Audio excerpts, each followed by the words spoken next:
asambleísta Ana Belén Marín.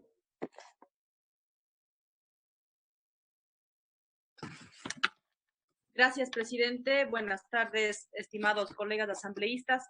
Un saludo cariñoso a toda la audiencia que nos está mirando a través de este importante pleno de la Asamblea Nacional, en el cual estamos debatiendo la ley de apoyo humanitario. Mi análisis va a empezar realmente preguntándonos si estamos sincronizados con lo que el ciudadano necesita. Y en esa línea yo me he preguntado, y entiendo que todos recibimos mensajes y llamadas, nos dicen sus preocupaciones. Las principales preocupaciones de los ciudadanos son: ¿de dónde voy a conseguir el alimento para llevar a mis hijos si no tengo trabajo? ¿De dónde voy a sostener las deudas que tengo que pagar? ¿Cómo voy a solventar la salud de mi familia? Y por supuesto también saber qué va a pasar con la educación de nuestros hijos y qué está pasando actualmente con la educación virtual, que aquí en la sierra y en Amazonía la estamos viviendo.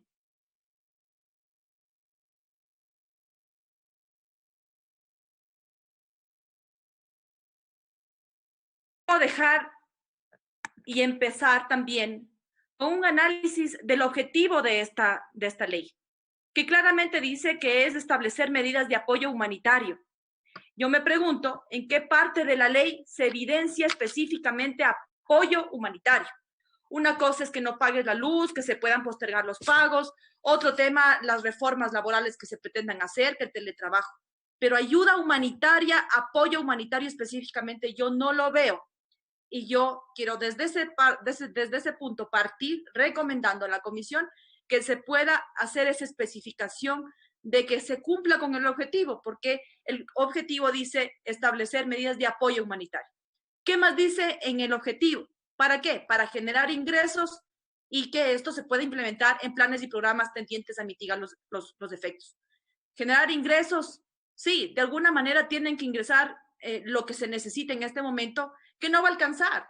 Ya se dice muchas veces y de manera repetitiva cuánto necesita la caja fiscal, cuánto necesita el país. Pero el punto es que de alguna manera necesitamos compensar lo que se requiere en la caja fiscal.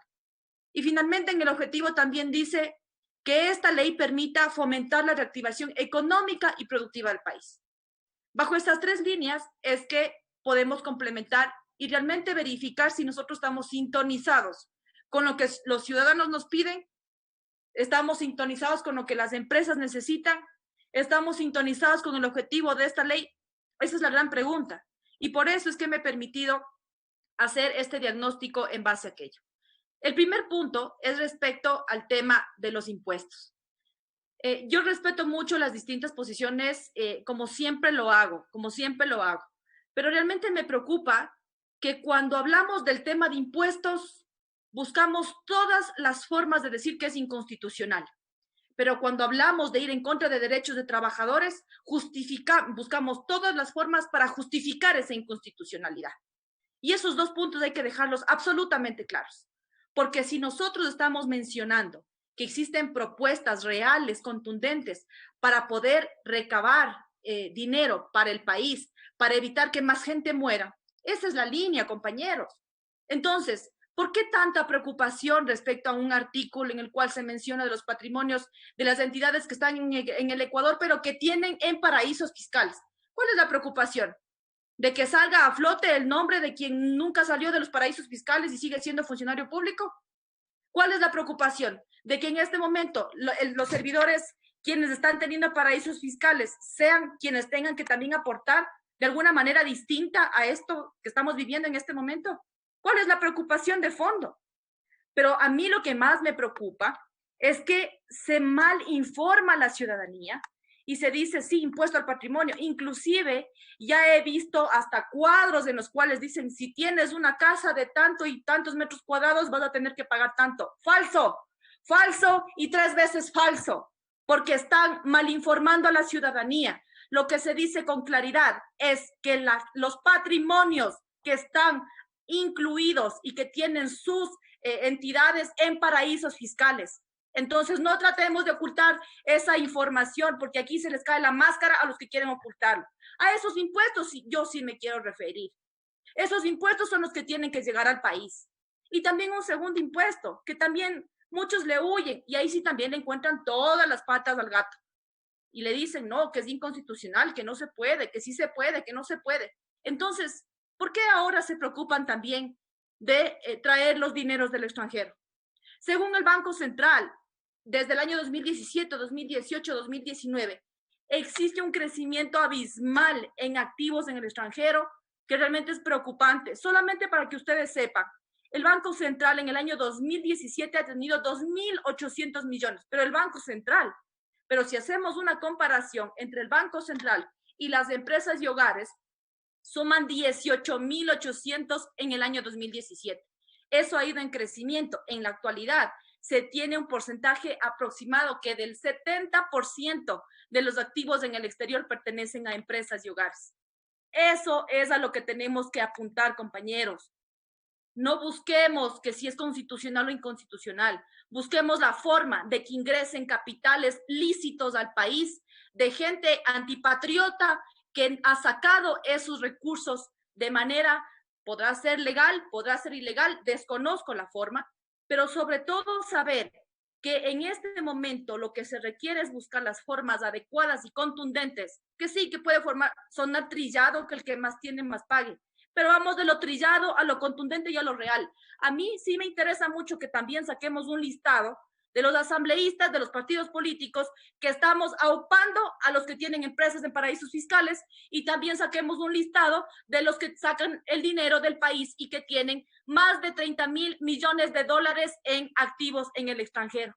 También saquemos de ese listado quienes quieren que ellos aporten y quienes no quieren que ellos aporten.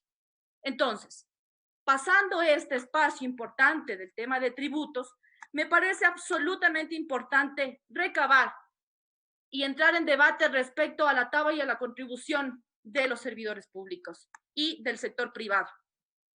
En este caso en particular, ya lo han mencionado varios artículos de compañeros de distintas bancadas que comparto. La base no puede ser en este momento $720. Es inaudito que ese valor se pretenda hacer. En mi primera intervención, cuando fue el ministro de Finanzas, le dije, no es posible que hayan propuesto una tabla en la cual pretendan que las familias que ganan de 500 a 600 dólares tengan que aportar con $2. Amigos y amigas, hoy me ratifico en que eso no es viable, porque esos $2, esos $6 que ahora, según esa tabla sería, es que puede tranquilamente aguantarle para el pan de la semana. Y que eso no se está mirando a detalle. Por eso, mi absoluto respaldo para que quienes ganan más de $30,000 al año sean quienes tengan que cooperar. Pero adicionalmente en el sector empresarial, el sector empresarial tiene que estar absolutamente diferenciado. Tenemos que rescatar las empresas, tenemos que apoyar las empresas, pero absolutamente de acuerdo. Pero tampoco a costillas de ayudar y de salvar la empresa podemos atropellar los derechos de los trabajadores. Entonces, hay que mantener un equilibrio, y ese equilibrio tiene que ser que así como se tiene una tabla de contribución para las familias, para las personas trabajadores públicos y privados, que sea a partir de los $2.500, también tenemos que hacer una tabla para las empresas que tengan que contribuir, porque no es lo mismo la ferretería XYZ que una empresa como Kiwi, que es una de las grandes mega ferreterías que en este país tiene. Entonces, no puede ser que las dos tengan que aportar el mismo 5%. Si nosotros logramos tener una tabla progresiva, va a ser mucho más equitativo. Y por supuesto, no dejar de lado que un banco que tiene tantos años trabajando de manera, podrá ser eficiente, poco eficiente, medio. No voy a calificar eso porque no es el momento, pero también es oportuno para que tantos los servicios petroleros, las telecomunicaciones y la banca den su mayor aporte. Esta tabla permitiría lograr aquello. Por otro lado, en el tema de los trabajadores, comparto plenamente lo que ya les había mencionado. Cuando hablamos de tributos, realmente vemos quiénes saltan, quiénes brincan. ¿Por qué nos preocupamos tanto, compañeros, del tema tributario? ¿Y por qué no nos preocupamos con la misma intensidad por los derechos de los trabajadores? Esa es una gran pregunta que tenemos que respondernos a nosotros.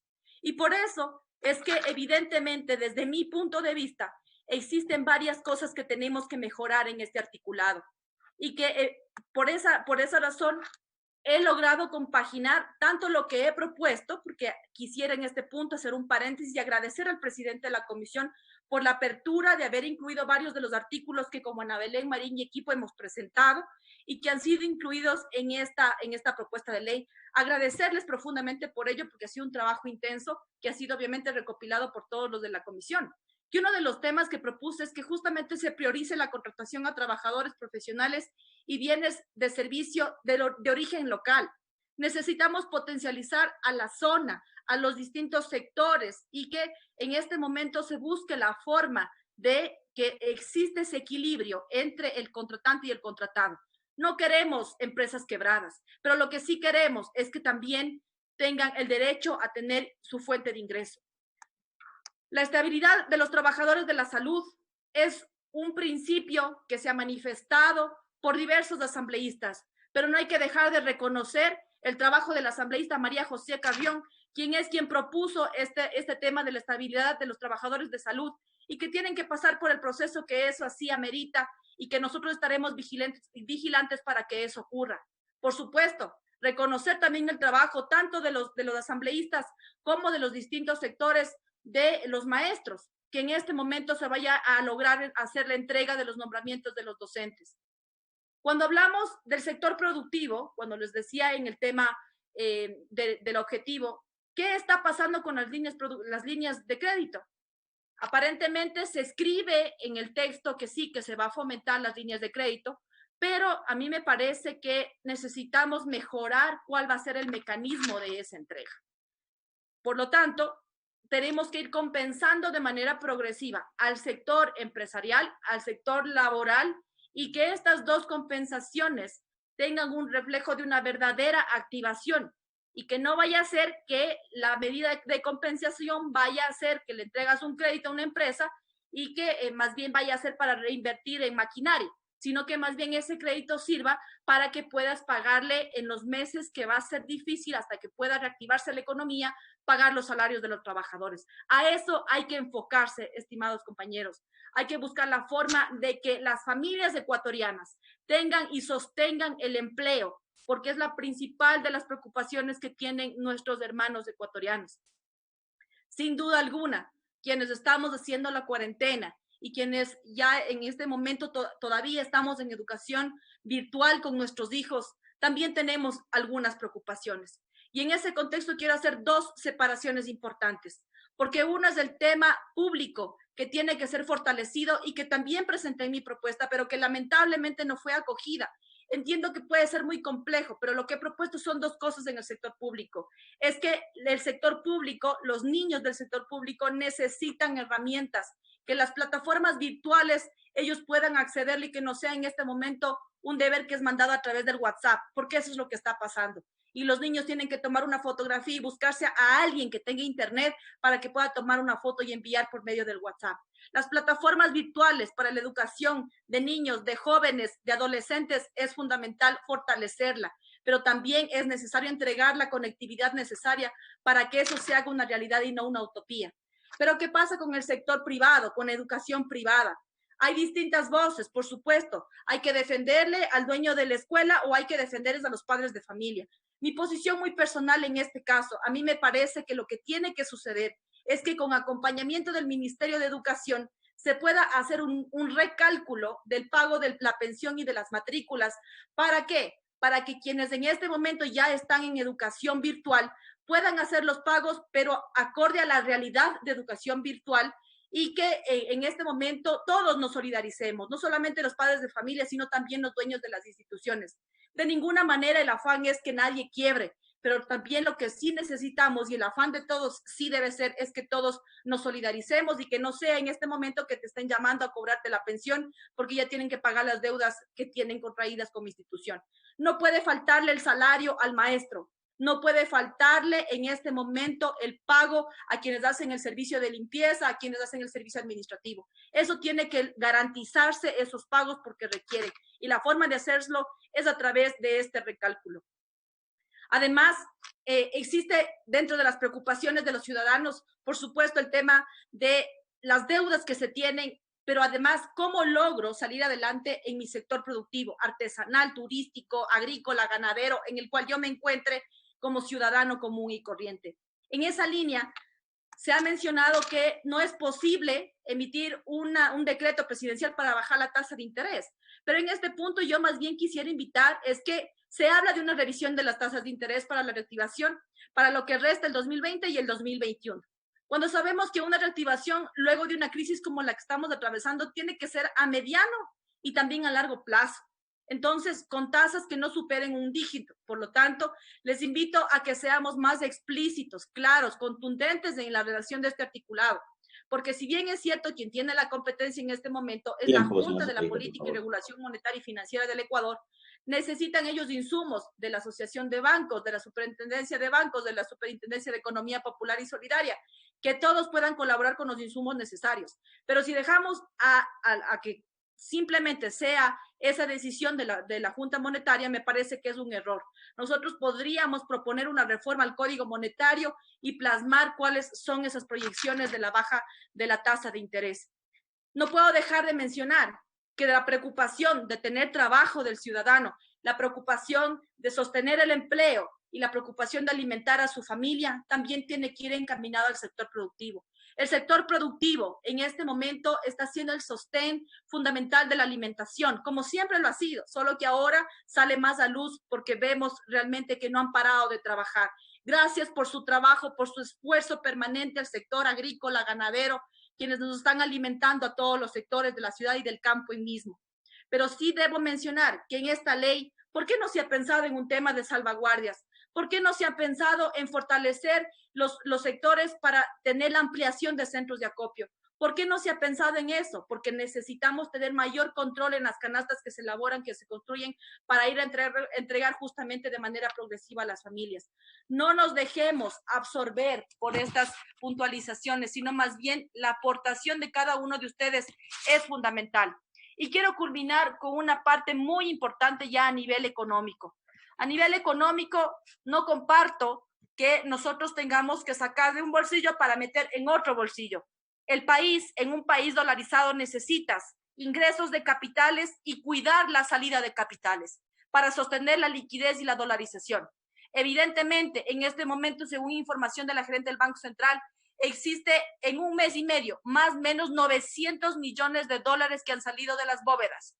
No sé si necesariamente salgan fuera del país o se queden en el país circulando. Pero lo que sí sé y tengo certeza absoluta es que necesitamos implementar nuevos mecanismos, como ella lo ha denominado, la billetera electrónica para manejar, no solamente por el tema sanitario, sino por liquidez. Pero esto conlleva adicionalmente a que podamos fortalecer las estrategias en el sector de la salida de los capitales. No es posible que nosotros estemos preocupados de los impuestos que puedan nosotros recaudar a través de esta ley, que son empresas que no han querido procesar o que no han podido trabajar aquí en el Ecuador y que algunas de ellas están en paraísos fiscales que puedan aportar. Esa es la gran diferencia. Pero si en este momento nosotros no ponemos un pare o una claridad absoluta de la salida de divisas, también es preocupante. Así que a nivel económico considero que necesitamos tomar medidas mucho más radicales en el ingreso de esos capitales que vengan de manera lícita, cómo van a ingresar, tener mucho cuidado en los dineros que están saliendo del país y por supuesto a nivel interno, que quienes tengan que tributar que lo hagan, que no vayamos a las personas más vulnerables, porque ellos son los que necesitan el apoyo humanitario, algo que en esta ley yo no evidencio como un capítulo específico de apoyo humanitario. Señor presidente, colegas asambleístas, hemos escuchado de lado y lado mucho atropello del que fue y que no fue. Posiblemente en momentos de dolor, de obscuridad, sea mucho más fácil buscar a culpables. Hoy les invito a que esta ley, cuando después de 10, de 15 años, vuelvan a recordar esta ley, no seamos nosotros los tachados que fuimos ignorantes en no tener una ley a la altura que necesita el país en este momento. Absolutamente convencida que esta ley tiene que salir adelante con los cambios necesarios, pero solamente podremos lograrlos con los aportes de todos ustedes de manera equitativa y sin estar en un enganche de a quién defiendo, que no sea el pueblo ecuatoriano, que es el que más nos necesita. Gracias, presidente.